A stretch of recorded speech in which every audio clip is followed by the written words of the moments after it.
Welcome to the China Global Podcast. I'm Bonnie Glaser, Managing Director of the Indo-Pacific Program at the German Marshall Fund of the United States. The topic of today's episode is China's global security diplomacy and evolving implementation of Xi Jinping's global security initiative. In mid-September, while many China watchers were focused on the Xiangshan Forum, the Chinese military's annual high-level security and defense convening in Beijing, another major annual meeting was being held by the Ministry of Public Security in the Chinese city of Lianyungang. The Lianyungang Forum dates to 2015, but was upgraded and renamed the Global Public Security Cooperation Forum in 2022, following Xi Jinping's launch of the Global Security Initiative. This year, it was attended by 2,000 participants from 120 countries, regions, and international organizations.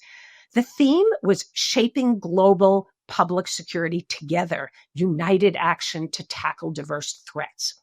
And as Minister of Public Security Wang made clear in his opening speech, China is advancing an alternative to the Western-led security order. My guest today, Dr. Sheena Chestnut Greitens, is a leading expert on Beijing's push to reshape the global security order and promote China as a model and global security provider to developing countries. Sheena is an associate professor at the LBJ School of Public Affairs at the University of Texas at Austin, where she directs UT's Asia Policy Program and serves as editor-in-chief of the Texas National Security Review. She's also a non-resident scholar at the Carnegie Endowment of International Peace and a visiting associate professor of research in Indo-Pacific security at the China Land Power Studies Center of the U.S. Army War College's Strategic Studies Initiative. Relevant to today's discussion, Sheena recently published a co-authored report for the Carnegie Endowment, and that was titled A New World Cop on the Beat, China's Internal Security Outreach under the Global Security Initiative. Welcome to the China Global Podcast again, Sheena. Thanks so much, Bonnie. I'm a big fan of the podcast, and it's great to be back with you. So let's start with level setting a little bit. How would you describe the ends, ways, and means of the Global Security Initiative? It's now 3.5 years in. And how does the GSI fit into Xi Jinping's grand strategy? Yeah, so the Global Security Initiative is China's answer to a diagnosis of the global security order as inadequate and ill-suited for the types of security challenges that China and other countries around the world face today. So Xi Jinping, since about 2017, 2018, has spoken pretty openly about his belief that global security governance is inadequate, it's out of date, and it serves some powers at the expense of others. And this is part of a broader narrative that China has, some of which is counter-US, but also really a bit broader than that in the way that it talks about the inadequacies of the global security environment and calls for reform. And so this is something that China had started to do in nascent form prior to the launch of the Global Security Initiative. But the Global Security Initiative really is China's proposal for how to reshape global security governance to address its diagnosed problems with the global security order. And we can talk a little bit about what those are, but broadly speaking, that's what it is.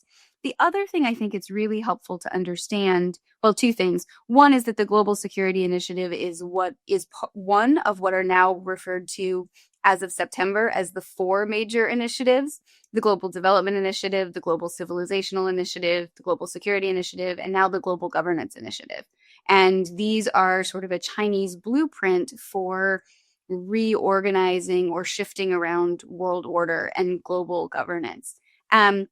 But the other thing that I think it's important to understand about the Global Security Initiative is that Chinese scholars and analysts often describe it as the external projection of Xi Jinping's comprehensive national security concept, which he's been developing since 2014.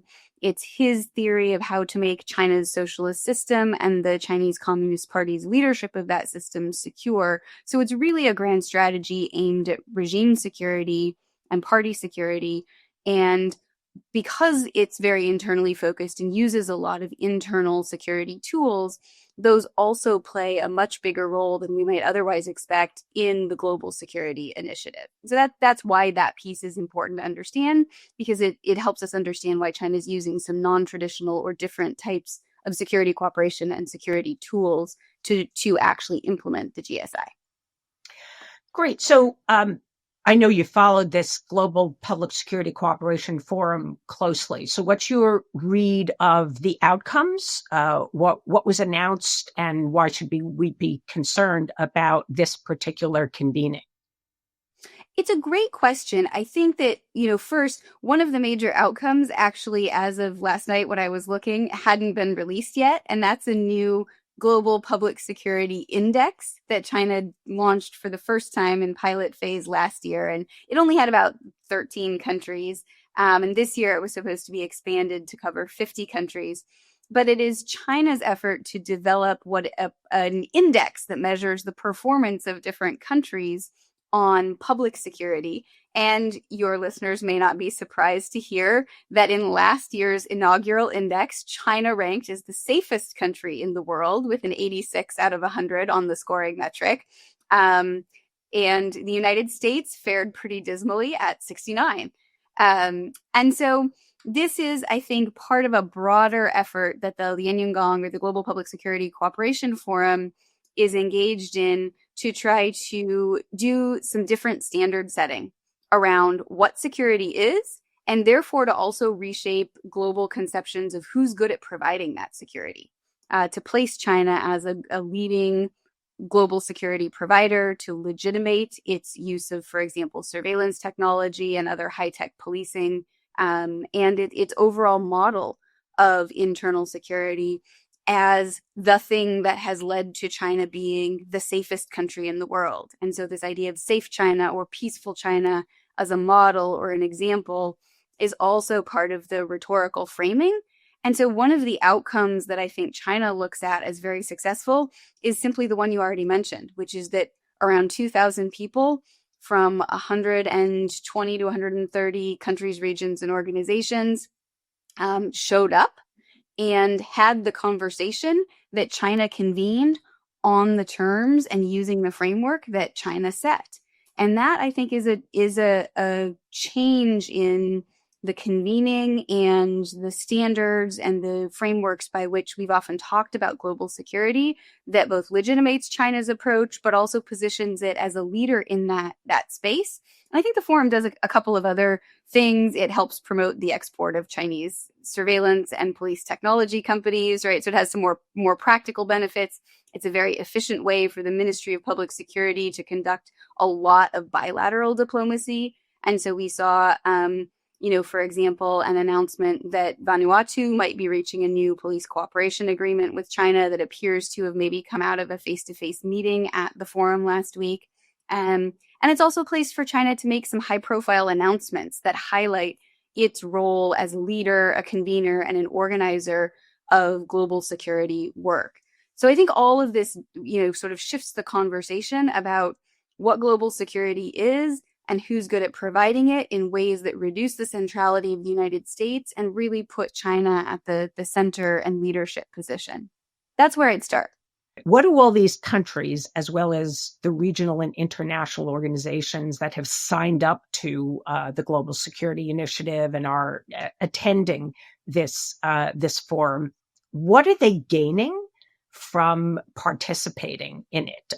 Why do they think that this is worth their time to be associated with it? Is it just gaining access to some kind of system of, as you mentioned, surveillance, technology, or police cooperation with China, or is it something larger than that? I think that for a lot of countries in the international system, they do have security problems that are more commonly addressed by police cooperation and effective police work than, say, for example, really advanced defense technology or arms sales of the kind the United States can provide. That's really useful if that's your main security problem, and the United States is the only country that can provide those kinds of security guarantees and capabilities. But there are a lot of countries where that's not the dominant thing that leaders think about when they think about the safety and security of citizens. And so I do think that is an area where China is leading a conversation and is leading a conversation about some of these non-traditional and emerging security challenges where global governance has been weak or kind of absent. And China is stepping into a space that is sort of just unordered as it emerges and setting up new forms of architecture. And so if you want to say in that, if you want to participate in the standard setting around the use of AI in police technology, for example, then you might want to show up and be part of the conversation. And Interpol also has really put its stamp of approval on this conference. So both the Interpol president, who's the UAE Interior Minister also, and the UAE Secretary General were at, I'm sorry, and the Interpol Secretary General were at the forum and gave keynote remarks at this year's forum. So China is not presenting this as a sort of challenge that overturns existing institutions like the UN-led order and Interpol as the police component of that. It's presenting this as something that's supportive of and complementary to existing architecture, which also makes it easier. And then lastly, there are the practical benefits. So, as I mentioned earlier with the example of Vanuatu, often this diplomatic forum leads to bilateral meetings that can be associated with police cooperation, with police training, with the export of particular police equipment or surveillance technology. One of the things we're doing right now is actually a follow-up report at Carnegie that I hope will be out later this fall, fairly soon, that looks at the number of countries that have received some kind of police training and assistance in that area from China.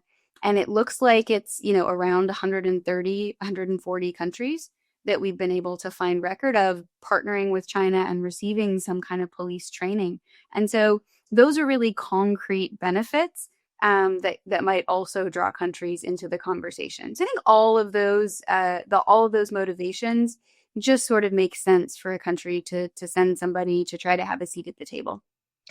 Sheena, are you able to track once a country receives this training and the surveillance systems, how they're actually using them? So there are obviously people who say, yes, China has a very large number, especially you could look around major cities, Beijing in particular, enormous number of cameras.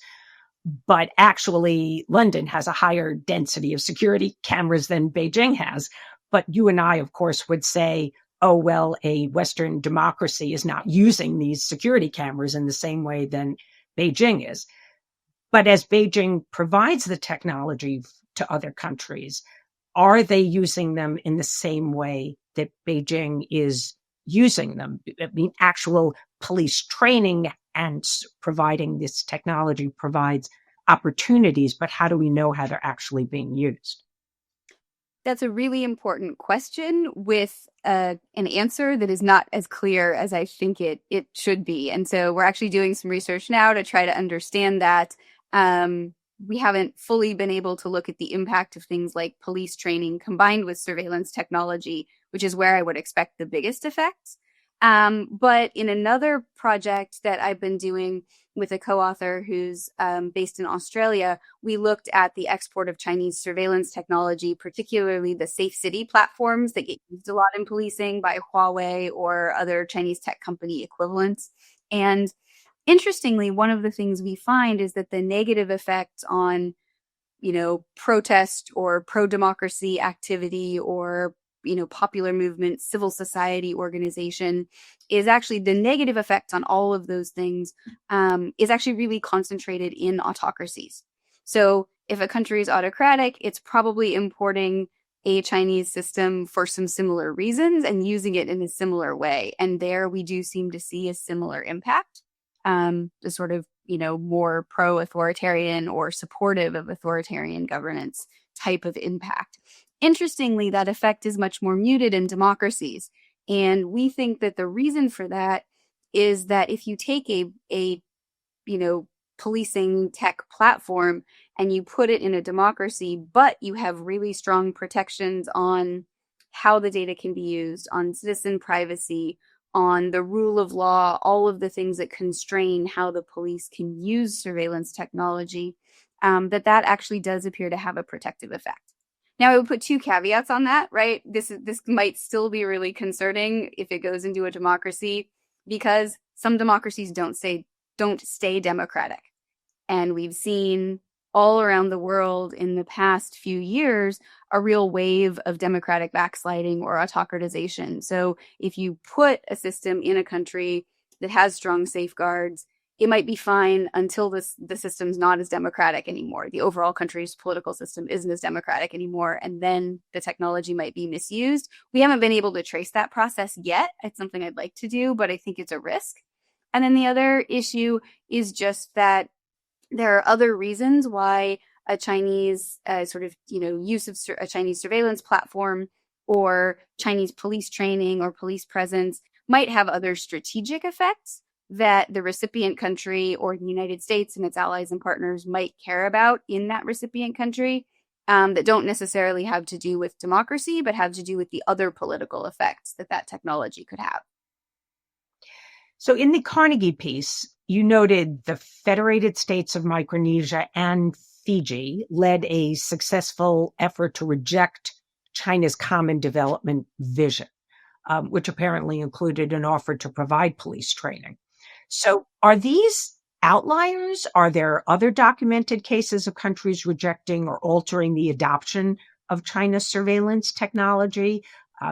Or how, I guess another piece of that is, how can we encourage other countries to scrutinize more closely what they're doing with the Chinese and either reject or place limits on how they're used, even if they acquire them?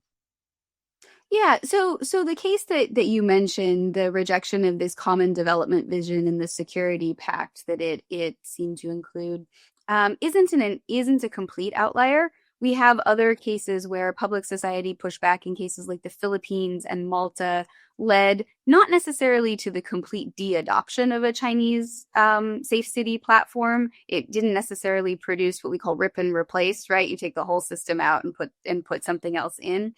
But it did often end up that civil society pressure or media scrutiny of the project led officials to come out and make public statements about how the platform's use would be constrained to make it consistent with what citizens wanted and with democracy. And as I mentioned earlier, right, that can actually really have a positive or a mitigating effect. Let me put it this way. That actually really can have a mitigating effect on the potential risks and negative impact of putting Chinese surveillance technology into a particular police system in a city. So there are these cases.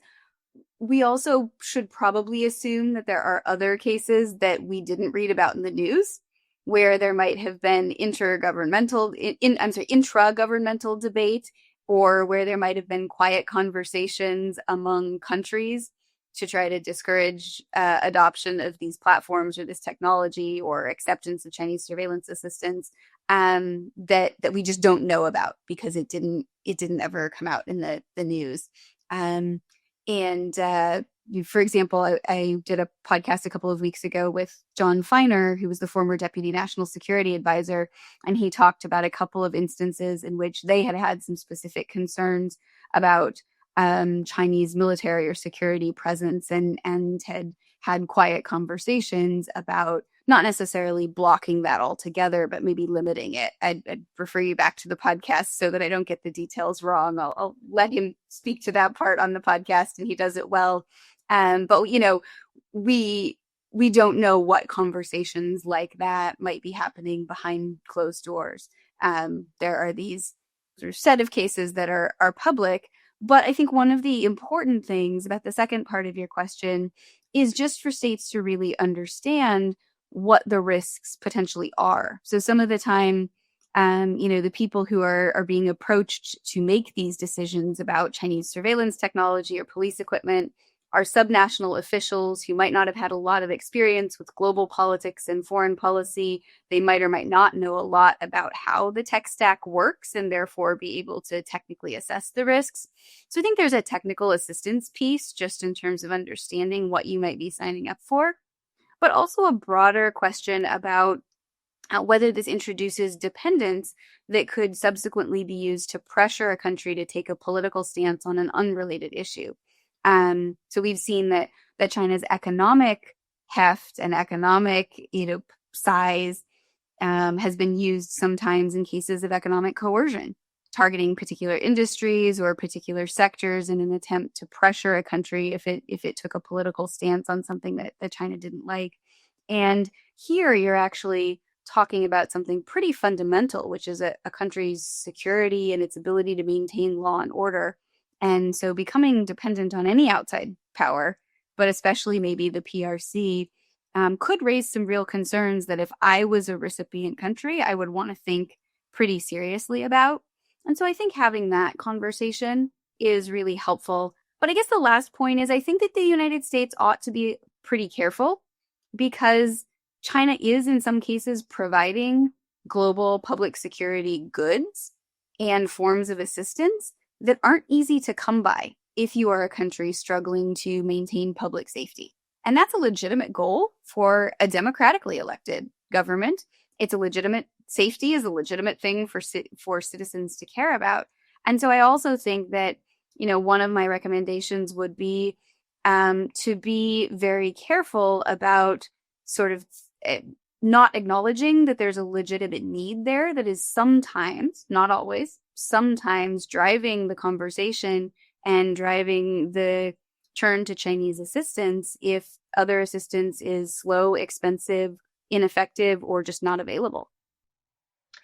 So one of the things that you've written and spoken about is in your analysis of the Global Security Initiative is how China has this ambition to reshape global norms and rewrite the security order. So could you talk a little bit more about how China is really doing that and whether or not it's really made progress? Does Beijing have its own benchmarks that they look for when to assess progress in rewriting these global norms?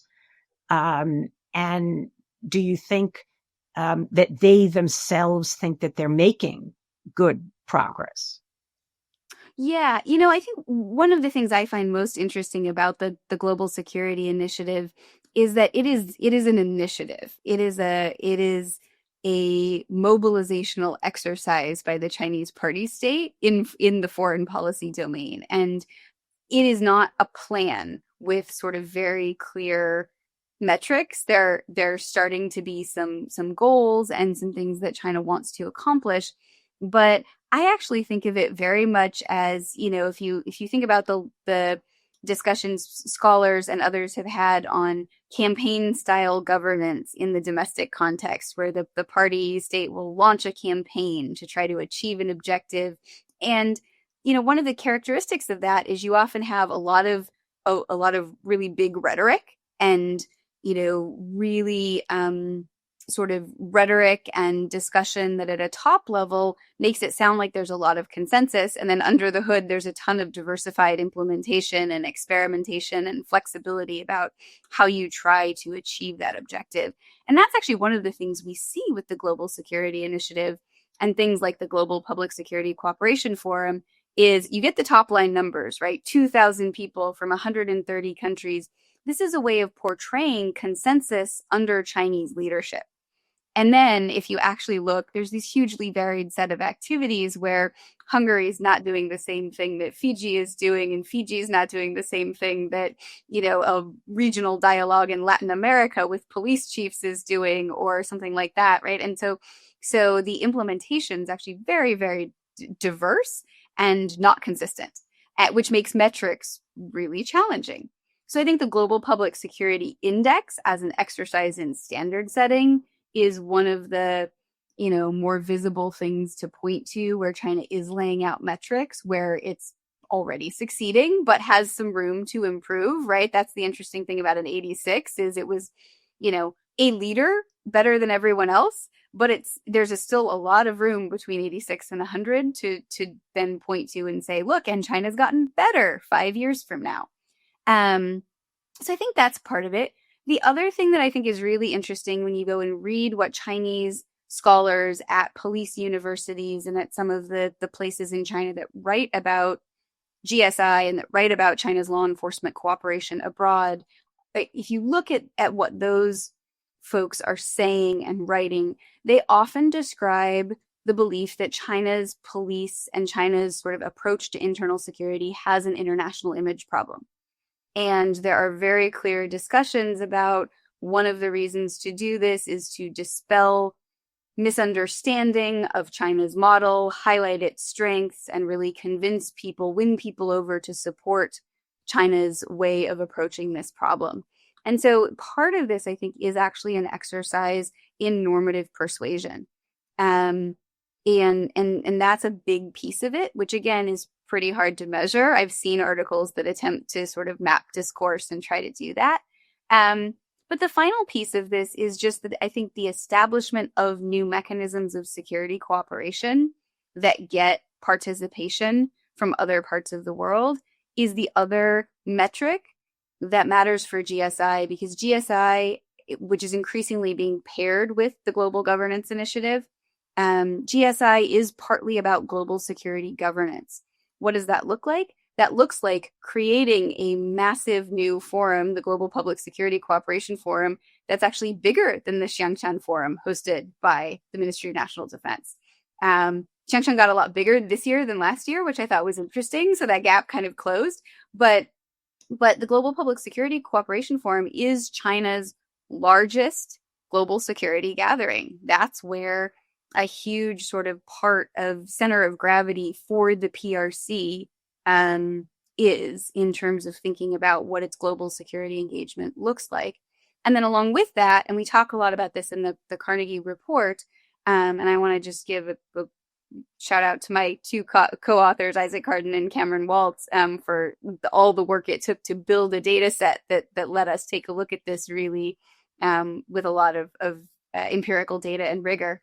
China has also set up new regional forums. So yes, it is using the SCO, the Shanghai Cooperation Organization, but it's also set up a new regional dialogue with the police chiefs from the Pacific Islands countries. It is now launched a new regional forum with police chiefs from East Africa. And so it's doing a lot of regionally scoped sort of organization or mechanism creation that then at least gives it an architecture.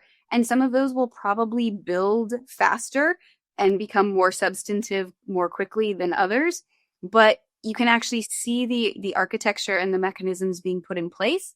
And if your aim is to shift the conversation and shift the sort of major areas where global security governance activity is happening, then I think there's already some evidence that the Global Security Initiative is having some success.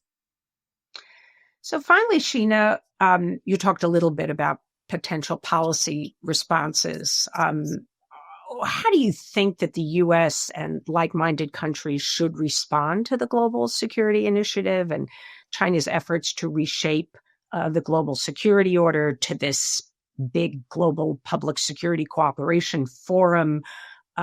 Should we focus on providing the different solutions to some of these developing countries to directly compete with China? Should we be rhetorically talking about the risks involved in being a close collaborator with China in its public security initiative? What do you think is the right set of responses? Yeah, so I think it's important to be really clear that this is an externalization of China's regime security strategy, right? Which is essentially about the protection of the Communist Party in power and the socialist system that it runs. And I think we need to be clear, right? That's one of the places we started in the conversation, that is part of what China is trying to accomplish. it is doing that by providing some things that are also useful to a lot of other people and solving some real challenges that other countries and world leaders take seriously. And that's why, to me, if you look at the growth of the Global Public Security Cooperation Forum over the last 3 or 4 years, from 25 to 40 countries in 2022, there's no official participant list, so it's actually hard to get a complete count of which organizations and which are countries and who all is showing up officially or otherwise in Lianyungang every year.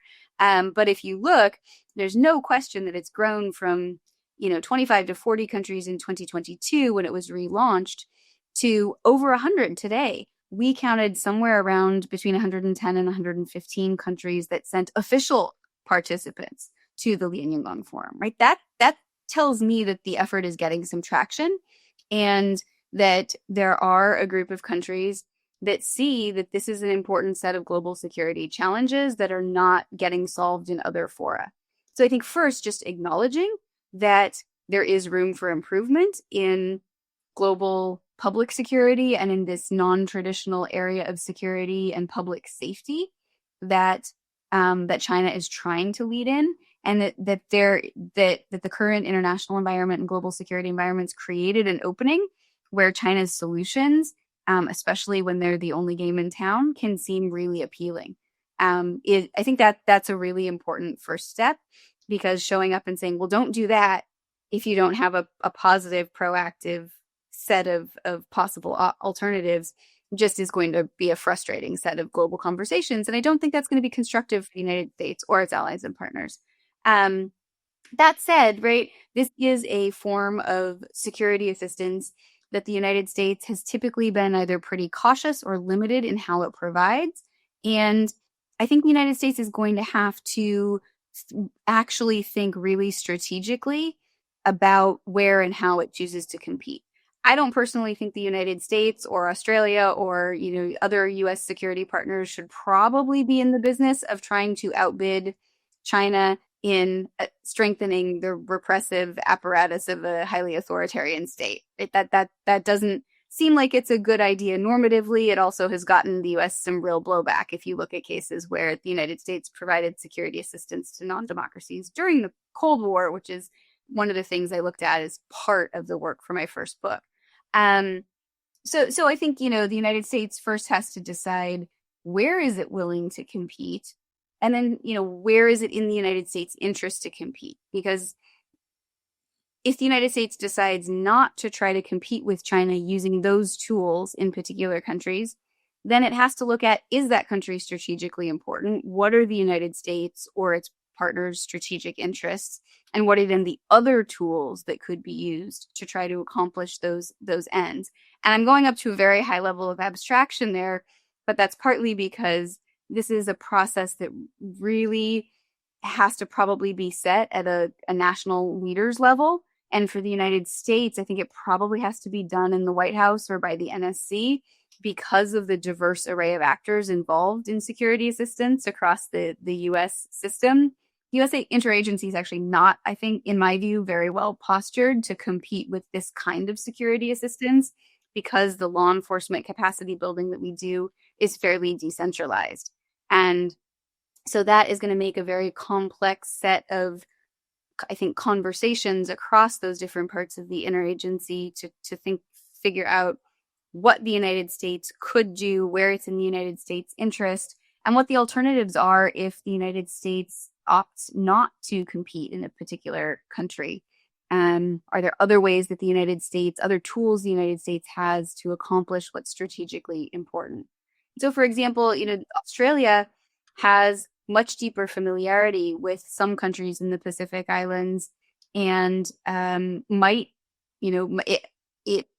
might, I think, probably makes a lot of sense for Australia to take on a much bigger role in security assistance in some of those countries.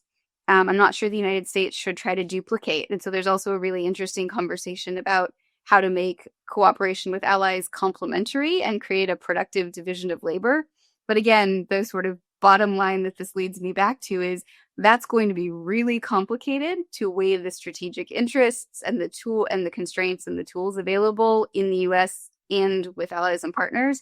And you would really need some pretty sophisticated strategic thinking and bureaucratic management to try to run a strategy that would be effective in responding to this.